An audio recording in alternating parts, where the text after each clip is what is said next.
తెలుగు. నేను ఒకటే చెప్తానబ్బా, జగన్మోహన్ రెడ్డి గారు నన్ను పోయినసారి పార్లమెంట్కి పోటీ చేయాలన్నాడు. ఎస్, పోయినాను. నర్సరావుపేట పోయి పోటీ చేయమన్నాడు, చేశాను. ఈసారి జగన్మోహన్ రెడ్డి గారు ఎక్కడ పోటీ చేయమన్నా చేస్తా. ఎందుకంటే నేను జగన్మోహన్ రెడ్డి గారికి లాయల్. ఖచ్చితంగా పోటీ చేస్తా ఎక్కడో దగ్గర.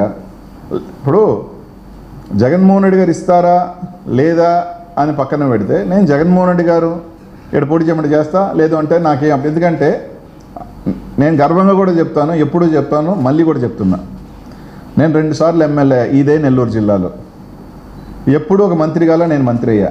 ఈ జిల్లాలో రేపు నేను ఎమ్మెల్యే అవ్వచ్చు, కాకపోవచ్చు, ఇంకా నా రాజకీయ ప్రస్థానం కూడా ఉండకపోవచ్చు కూడా అనుకున్నప్పటికీ కూడా ఈ జిల్లాలో నాకు ఒక పేజ్ ఉంది, నాకు ఒక చరిత్ర ఉంది. అది ఇచ్చింది జగన్మోహన్ రెడ్డి గారు.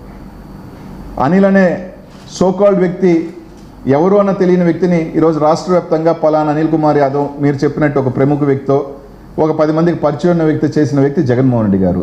ఆ సంతోషం, ఆ తృప్తి నా జీవితంలో నాకు చాలు.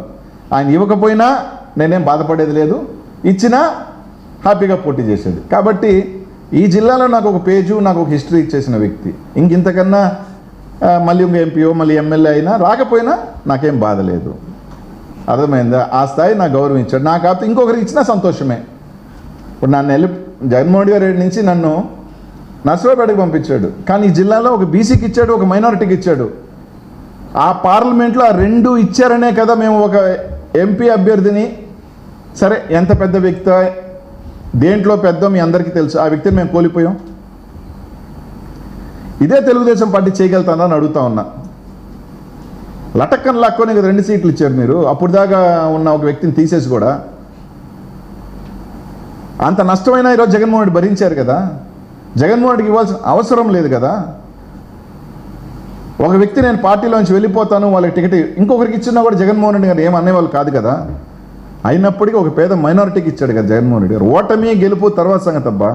గెలుస్తాం, ఓడిపోతాం, రాజకీయాలలో ఒక చక్రం. అందరం ఒక 5 సంవత్సరాలు వాళ్ళు ఉంటారు, 5 సంవత్సరాలు మేము ఉంటాం, మళ్ళీ 5 సంవత్సరాలు వస్తాం, అది పక్కన పెట్టు. కానీ ఒక అవకాశం కల్పించడం అనేది చాలా గొప్ప విషయం. ఓడిపోతాడని తెలిసినప్పటికీ, అందరు చెప్తున్నప్పటికీ ఒకరికి అవకాశాలు కల్పించాడు చూడు, అది జగన్మోహన్ రెడ్డి గారి గొప్పతనం అని చెప్తా ఉన్నా. ఇంకేమైనా ఉందబ్బా? అది మా రవెన్నకి పాపం, మీ పార్టీలో నష్టపోయిన వాళ్ళు చాలామంది ఉన్నారబ్బా, వాళ్ళని పాపం కొమ్ముగాయి అని చెప్తున్నా. కోట్లు ఖర్చు పెట్టుకొని బీసీలు నష్టపోయినారు. వాళ్ళకి ఏదైనా మంచి చేసేది ఉందా, లేకపోతే మళ్ళీ ఇంకేదైనా ఉంది, వాళ్ళ అంతర్గతం వాళ్ళు చూసుకోవాలా.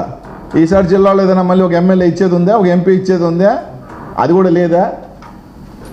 అది వాళ్ళు చూసుకోవాలా, మమ్మల్ని ప్రశ్నించేది. అయినప్పటికీ వాళ్ళ అంతర్గత విషయం మేము మాట్లాడదలుచుకోవట్లేదు. నన్ను అన్నాడు కాబట్టి నేను ఆయనకి సమాధానం చెప్తున్నా గౌరవంగా.